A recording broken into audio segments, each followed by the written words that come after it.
Kita sadar, kita tahu bukan karena kekuatan, kemampuan kita, namun sungguh-sungguh adalah anugerah Tuhan yang telah menyertai kita hingga hari ini. Bapak Ibu Saudaraku, kita dapat dipertemukan untuk memuji, membesarkan, mempermuliakan Tuhan. Oleh karena itu, mari kita bersyukur, berterima kasih. Haleluya.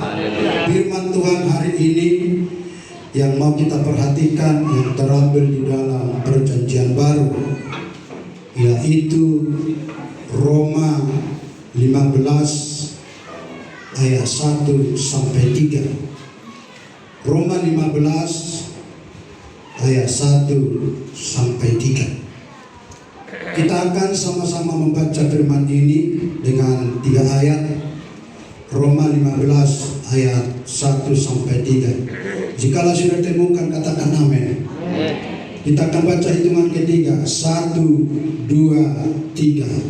Kita yang kuat wajib menanggung kelemahan orang yang tidak kuat, dan jangan kita mencari kesenangan kita sendiri. Setiap orang di antara kita harus mencari kesenangan sesama kita demi kebaikannya untuk membangunnya. Karena Kristus juga tidak mencari kesenangannya sendiri, tetapi kata-kata ucapan engkau yang mencacat engkau telah meninggalkan engkau. Puji Tuhan. Nah, saudara-saudaraku yang dikasih Tuhan, tema firman kita hari ini adalah pelayanan persaudaraan gereja yang diberkati. Pelayanan persaudaraan gereja yang diberkati. Nah, saudaraku, gelombang individualisme akhir-akhir ini semakin merajalela. Baik itu saudaraku di bidang sosial, di bidang politik, di bidang ekonomi, mungkin juga di bidang agama. Ketika diselidiki melalui firman Tuhan, itu semua timbul karena dosa. Dosa telah menggiring orang-orang, atau dosa telah mendorong dan memotivasi manusia untuk menjadi serakah dan egois. Nah, saudara-saudara yang dikasih Tuhan, ini yang diingatkan oleh Rasul Paulus kepada jemaat yang ada di Roma, agar mereka, saudaraku, memperhatikan orang-orang lemah, peduli kepada orang-orang lemah. Maka ketika kita peduli kepada orang lemah, maka pelayanan persaudaraan di tengah-tengah gereja itu akan semakin diberkati dan akan semakin kuat, saudara. Kenapa, saudara? Ketika satu dengan yang lain tidak memperhatikan, ketika satu dengan yang lain saling membiarkan, mustahil, saudaraku, gereja itu akan kuat, gereja itu akan diberkati. Tapi ketika satu dengan yang lain saling memperhatikan, maka gereja itu, saudaraku, akan kuat, akan semakin diberkati oleh Tuhan. Haleluya. Nah, saudara-saudaraku, dalam ayat ini ada 3 hal yang mau kita lihat kebenaran firman Tuhan, pelayanan persaudaraan yang diberkati dalam gereja, saudaraku. Yang pertama, Bapak Ibu Saudaraku, terimalah orang-orang yang lemah. Ini yang pertama. Kita harus menerima orang-orang lemah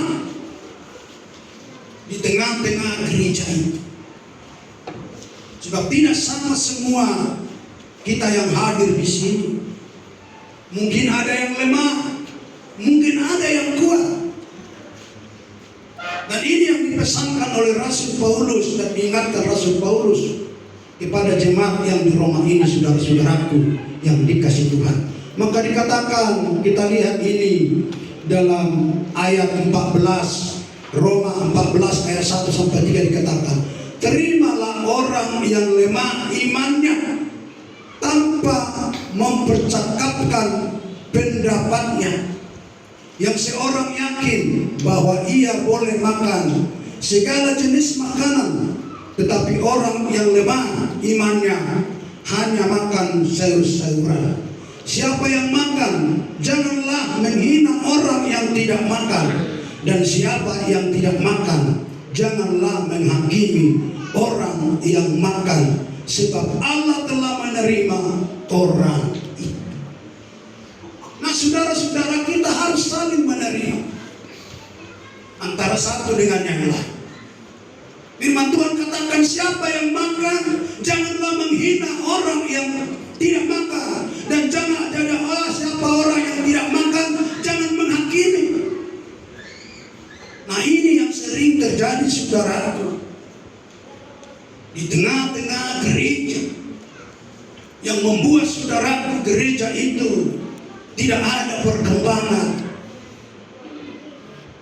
tidak ada diberkati, malah sebaliknya semakin mundur.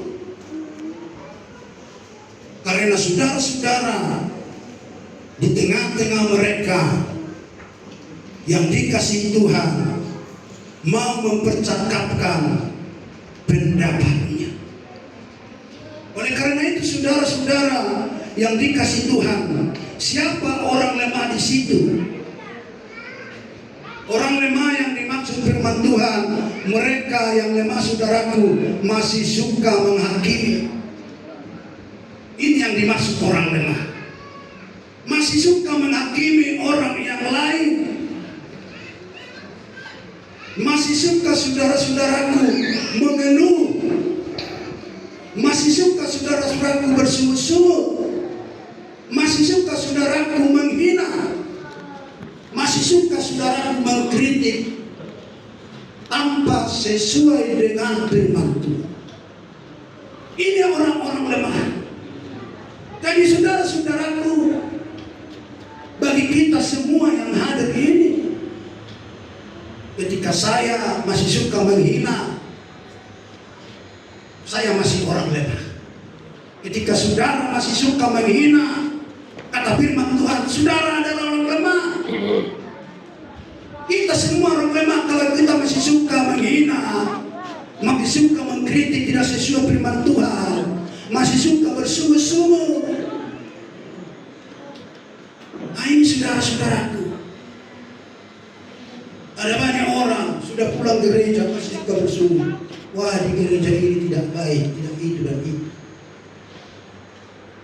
Nah, saudara-saudaraku, ini yang diingatkan oleh firman ini kepada jemaat yang ada di Roma, dan juga sampai kepada kita hari ini, Bapak Ibu, saudara-saudaraku yang dikasihi Tuhan. Tetapi firman Tuhan tadi Rasul Paulus sampaikan kepada jemaat di dalam ayat Roma 15 ayat 1 tadi, kita yang kuat wajib menanggung kelemahan orang yang tidak kuat, dan jangan kita mencari kesenangan kita sendiri. Wajib, namanya wajib adalah present. Jadi kita harus wajib saling menanggung di antara kita semua, saling menguatkan antara satu dengan yang lain, saling melayani antara satu dengan yang lain. Dan kalau si A imannya lebih kuat, mari kuatkan yang lemah itu, ingatkan yang lemah itu dengan lemah lembut sesuai dengan firman Tuhan, saudara. Jangan kita membentak, jangan kita memarahi. Itu tidak baik kata firman Tuhan, saudara. Tapi kita mau menegur, mau mengingatkan dengan lemah lembut sesuai dengan firman Tuhan. Haleluya. Nah, saudara-saudara yang dikasihi oleh Tuhan, pagi hari ini ketika kita orang kuat, wajib saudaraku dengan sabar menolong, dengan sabar mendukung seperti ayah dan ibu dengan kasih lemah lembut mengingatkan anaknya, supaya anak-anak itu dapat berubah dan dapat mengerti dan dapat menjadi baik dan menjadi kuat sesuai yang diinginkan oleh kebenaran firman Tuhan. Nah, hari ini saudara-saudaraku yang dikasihi Tuhan, mari kita lemah lembut. Sekiranya ada saudara-saudara kita yang lemah, mari kita ingatkan dan kita perhatikan. Maka lewat itulah saudara, gereja akan semakin kuat, gereja akan semakin diberkati, gereja akan semakin makmur, gereja akan semakin berkembang, dan iman di tengah-tengah gereja itu akan semakin besar dan akan semakin berkenan kepada Allah Bapa di sorga, yaitu Yesus Kristus. Haleluya. Haleluya. Itu yang diinginkan Tuhan dari setiap hidup kita. Agar apa saudaraku? Agar gereja kita ini semakin besar, semakin berkenan kepada Tuhan, dan semakin mengenal dan semakin mencicipi kebaikan-kebaikan Tuhan di dalam setiap kehidupan, keluarga lepas keluarga, pribadi lepas pribadi, saudara-saudaraku yang dikasihi Tuhan.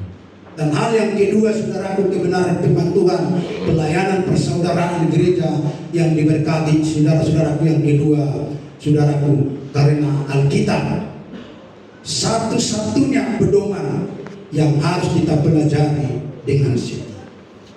Ini Alkitab satu-satunya saudara-saudaraku pedoman yang harus kita pelajari dengan setia, tanpa terkecuali. Baik bapak, baik ibu, pemuda-pemudi, remaja sampai anak-anak, pedoman kita adalah firman Tuhan. Pedoman tidak bisa adalah pengetahuan kita sendiri. Pedoman tidak bisa keahlian kita sendiri. Tapi pedoman saudara-saudaraku adalah Alkitab. Adalah yang di dalamnya firman yang hidup, firman yang berkuasa, firman yang berdaulat, firman yang berotoritas, yang dipakai untuk menciptakan langit, bumi, dan segala isinya, saudara. Maka oleh karena itu kita harus berpedoman kepada firman Tuhan, firman Allah yang hidup ini di dalam setiap kehidupan kita. Sebab saudara-saudaraku, ayat Roma 15:4 dikatakan demikian. Sebab segala sesuatu yang ditulis dahulu telah ditulis untuk menjadi pelajaran bagi kita, supaya kita teguh berpegang pada pengharapan oleh ketekunan dan penghiburan dari kitab suci. Jadi firman Tuhanlah yang menghibur saudara, firman Tuhanlah yang menghibur saya, firman Tuhanlah yang menghibur kita semua. Tanpa penghiburan firman Tuhan, maka kita akan tetap di dalam kesedihan, maka kita akan tetap di dalam kelemahan. Tetapi firman Tuhan ini dapat menghibur, dapat menguatkan ketika kita lemah, ketika kita ada masalah. Maka firman Tuhan berkata, pencobaan-pencobaan yang kamu alami tidak lebih kuat daripada masalah. Itu penghiburan bagi saudara dan saya.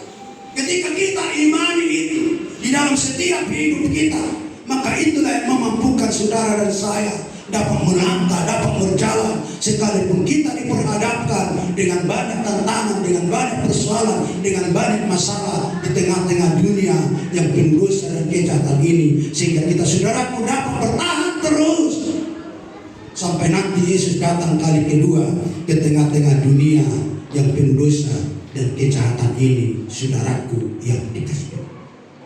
Maka dikatakan Alkitab ditulis menjadi bahan pelajaran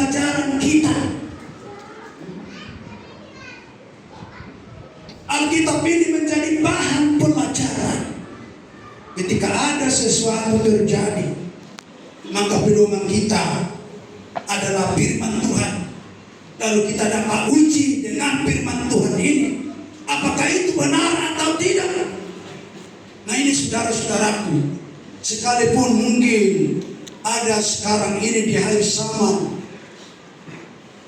ada orang berkata, saudara-saudaraku, penemuan-penemuan baru. Tetapi firman Tuhan mengingatkan itu harus kita uji dengan firman Tuhan. Sekalipun banyak orang berkata telah membuat satu chip, lalu ketika nanti chip itu ditanam kepada seseorang itu, maka orang itu tidak memiliki chip, maka orang itu tidak mampu, saudara-saudaraku, membeli atau menjual di mana mereka ditempatkan. Itu kata orang. Tapi kita uji dengan firman Tuhan, saudara-saudaraku yang dikasih Tuhan. Ada orang berkata, saudara-saudaraku, bahwa tanda 66 itu adalah chip. Tapi kita uji dengan firman Tuhan, saudara-saudaraku. Nah, saudara-saudara, firman Tuhan berkata, tanda 66 itu adalah bilangan. Jika kita uji dengan itu, saudaraku, sungguh tidak sesuai dengan apa yang tersiar, terberita di akhir-akhir zaman ini.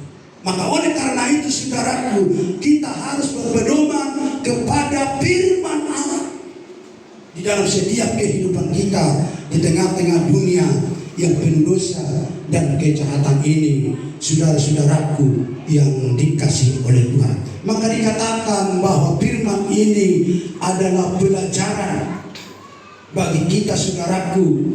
Kalau saya baca ini dalam bahasa aslinya adalah pelajaran ini didas kalian, berarti pengajaran, petunjuk, bimbingan. Jadi firman Tuhan ini adalah pengajaran, firman Tuhan ini adalah petunjuk, firman Tuhan ini adalah bimbingan bagi saudara dan bagi saya, bahkan mungkin bagi gereja-gereja. Firman Tuhan ini petunjuk dan bimbingan saudara-saudara. Maka sangat penting kita memiliki firman Tuhan. Maka sangat penting kita pelajari dengan setiap firman Tuhan ini di dalam setiap kehidupan kita, pribadi lepas pribadi, Bapak Ibu saudara-saudaraku. Karena ini petunjuk hidup kita, karena ini saudaraku bimbingan hidup kita untuk mengajar kita menyatakan kesalahan kita, untuk memperbaiki kelemahan kita, dan untuk mendidik orang-orang dalam kebenaran. Itulah kitab suci, saudara-saudara.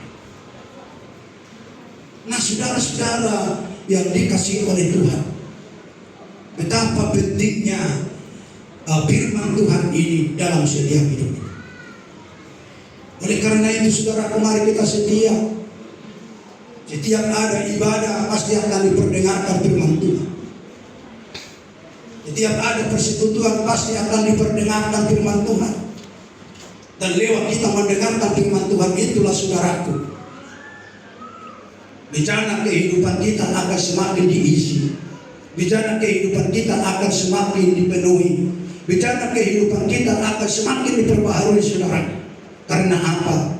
Karena di dalam hidup kita ada tinggal, ada bersemayam firman Allah, firman Tuhan yang hidup, yang dapat merombak kehidupan kita.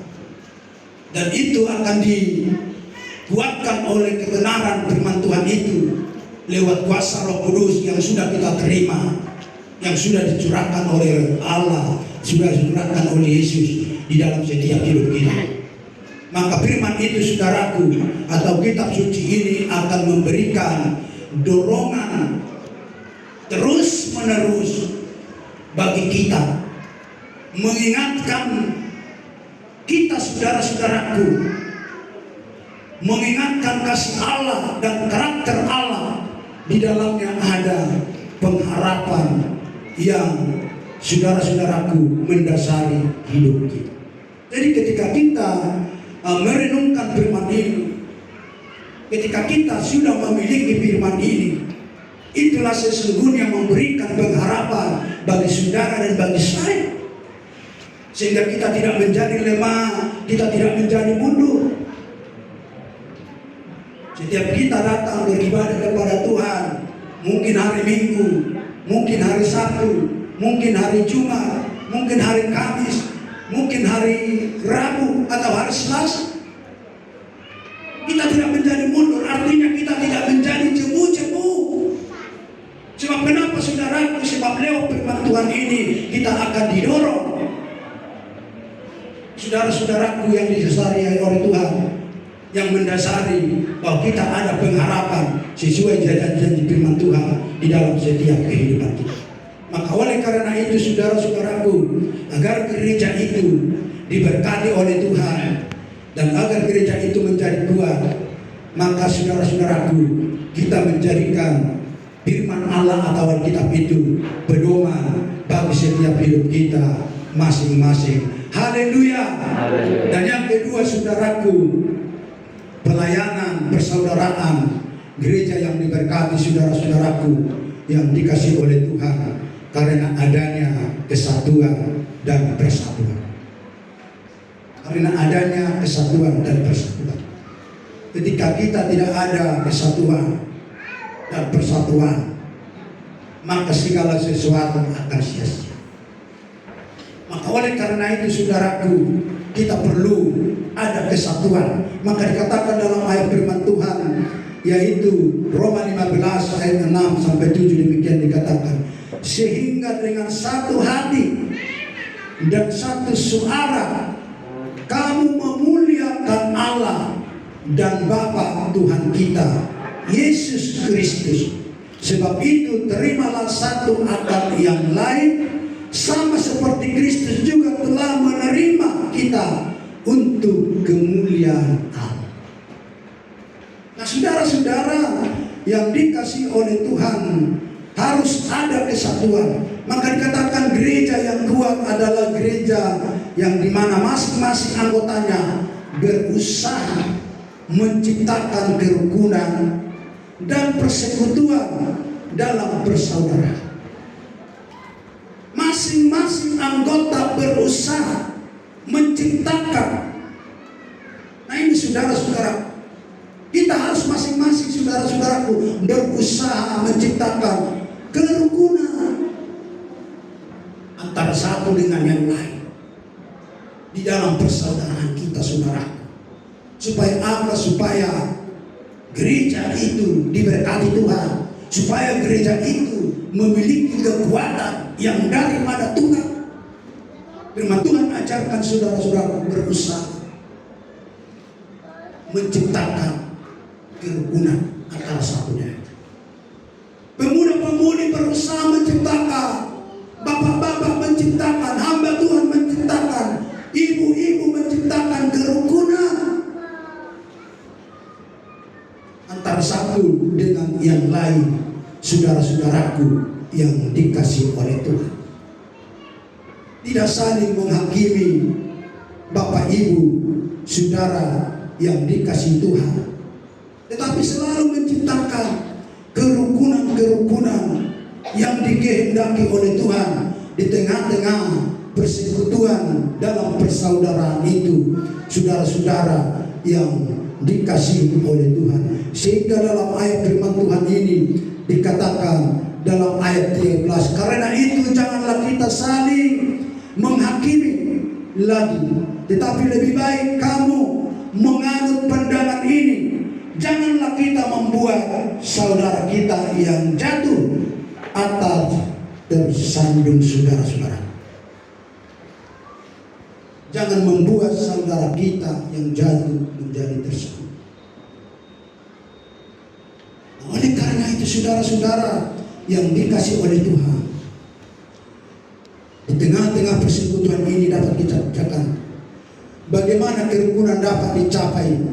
Sebab mungkin dalam gereja itu berbeda karakter, mungkin saudara-saudaraku yang dikasih Tuhan, mungkin berbeda pandangan, mungkin saudaraku, mungkin berbeda pengertian dan sebagainya saudara-saudaraku.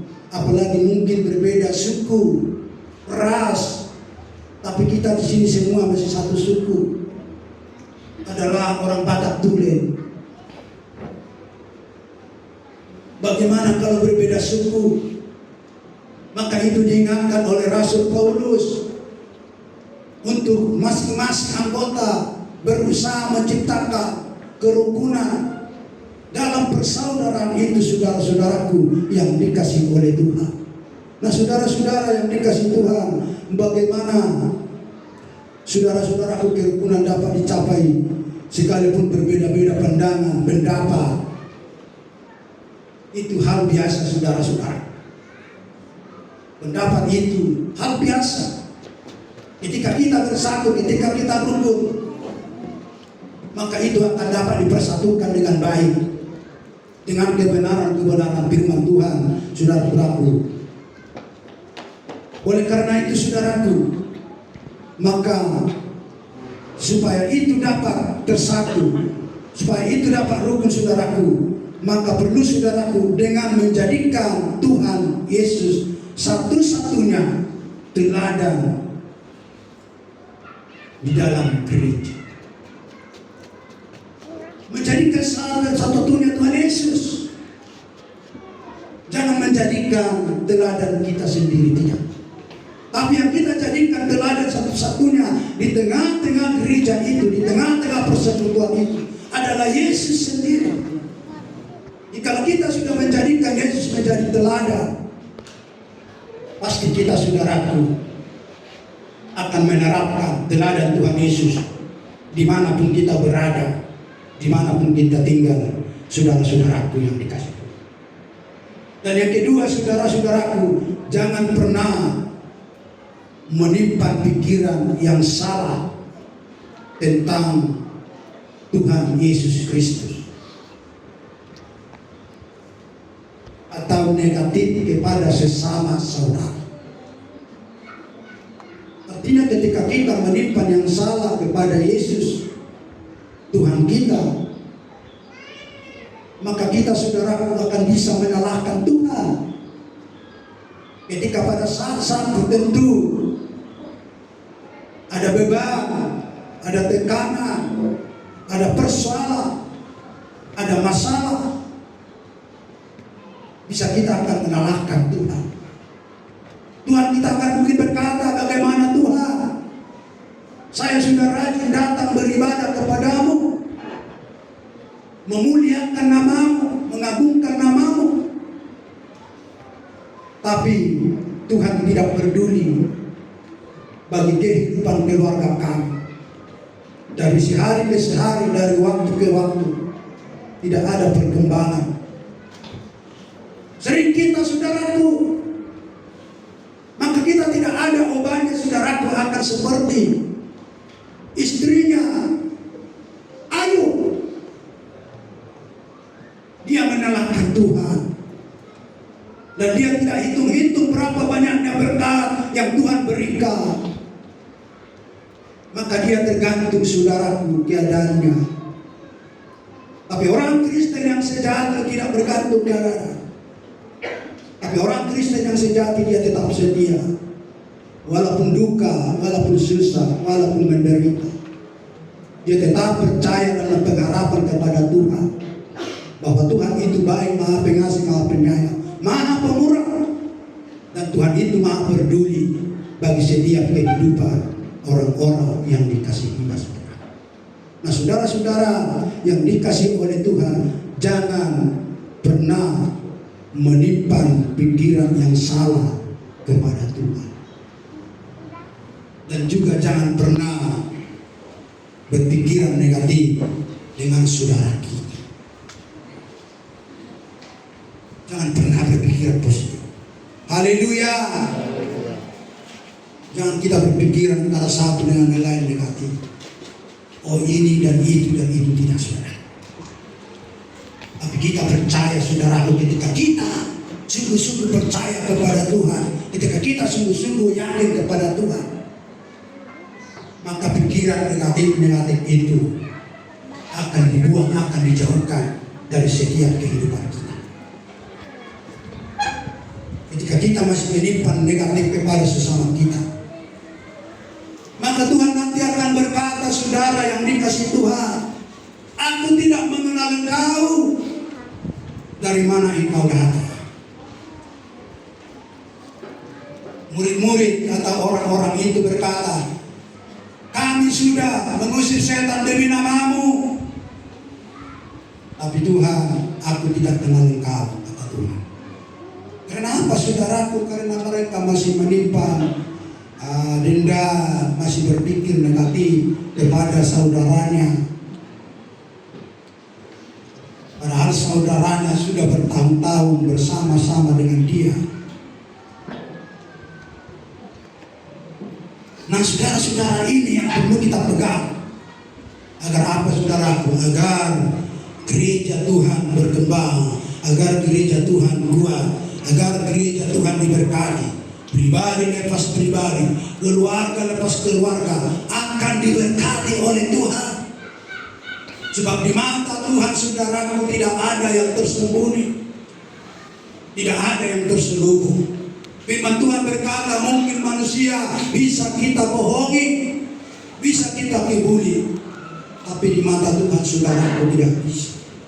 Dia tahu, dia mengerti, dia melihat segala apa yang kita lakukan, yang kita kerjakan. Maka oleh karena itu hari ini, saudaraku, firman Tuhan ini mengingatkan kepada kita. Dan yang ketiga, saudaraku, yang dikasih oleh Tuhan, karena kesatuan dan persatuan saudara-saudaraku dalam gereja itu tetap memiliki hubungan yang baik dengan Tuhan Yesus Kristus. Miliki hubungan yang baik kepada Tuhan dimanapun kita berada, saudara. Jangan jemu-jemu, saudaraku, memiliki hubungan. Sebab hanya dialah perhubungan kita, sebab dialah tempat kita mengadu, sebab dialah, saudaraku, adalah tempat perlindungan kita, sebab dialah, saudaraku, yang mampu dan sanggup menolong kita. Sehingga ayat yang lain berkata bahwa Tuhan itulah adalah sal atau tambatan hidup kita. Yang lain tidak ada, saudara-saudaraku, selain daripada Tuhan kita, saudara. Maka saudara-saudaraku, tidak mungkin kita memiliki hubungan yang baik dengan orang atau saudara kita apabila, saudaraku, tidak baik dengan Tuhan. Tidak akan mungkin. Tapi ketika seseorang itu sudah baik dengan Tuhan, otomatis dia akan memiliki hubungan yang baik dengan saudara. Itu terdorong oleh firman Tuhan. Nah, oleh karena itu, saudara-saudara yang dikasih oleh Tuhan, firman ini mengingatkan kepada saudara, kepada saya, kepada kita sekalian yang datang hari ini tetap memiliki hubungan yang baik kepada Tuhan. Supaya apa, saudaraku? Supaya kita dapat memiliki hubungan yang baik dengan saudara kita. Nah, saudara-saudaraku yang dikasih oleh Tuhan hari ini, firman Tuhan ini mengingatkan saudara dan saya. Dan yang terakhir, saudaraku, menerima orang lain sebagai sahabat karib. Sebagaimana Tuhan menerima saudara dan saya sahabat karib. Kita terima mereka sahabat karib, siapapun mereka, tanpa memandang keadaan, tanpa memandang, saudara-saudaraku, atau membedakan tingkat sosial, tanpa memandang tingkat kekayaan, tanpa memandang tingkat pendidikan, tanpa memandang apa saja pun, kita terima mereka. Apapun latar belakang seseorang itu, saudara, kita terima mereka menjadi sahabat karib kita. Karena Tuhan pun sudah menerima saudara menjadi sahabat karibnya, saudara.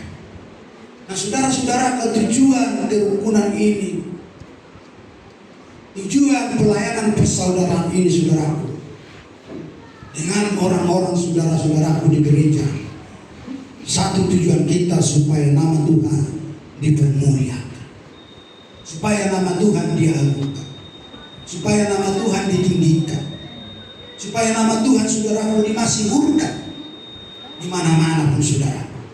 Jika di tengah-tengah gereja kita ini Gereja Pentakosta Kampung Baru ada kerukunan, ada kedamaian, ada sukacita, ada kekuatan, ada berkat daripada Tuhan.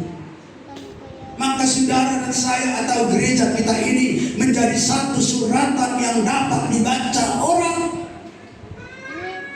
Gereja Pentakosta Kampung Baru tidak pernah berkelahi. Gereja Pentakosta Kampung Baru tidak pernah bertengkar. Gereja Pentakosta Kampung Baru tidak pernah berselisih. Mereka rukun, mereka damai. Mereka memiliki kewajiban saling menolong antara satu dengan yang lain, saling menopang antara satu dengan lain, saling mendukung antara satu dengan yang lain, saling menasihati antara satu dengan yang lain. Yang kuat menasihati yang lemah. Nah, ini saudara-saudaraku yang perlu kita miliki di tengah-tengah gereja kita, Gereja Pentakosta Kampung Baru Sikupang ini, saudara-saudaraku. Maka saudara-saudaraku yang dikasihi Tuhan, sehingga nama Tuhan dipermuliakan di tempat ini, bahkan dilihat orang lain. Itu saudaraku, tetaplah membangun pelayanan persekutuan kepada Tuhan saudaraku, dan juga kita menerima saudara kita menjadi sahabat karib kita.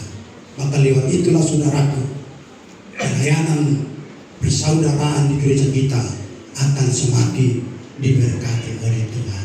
Haleluya. Haleluya.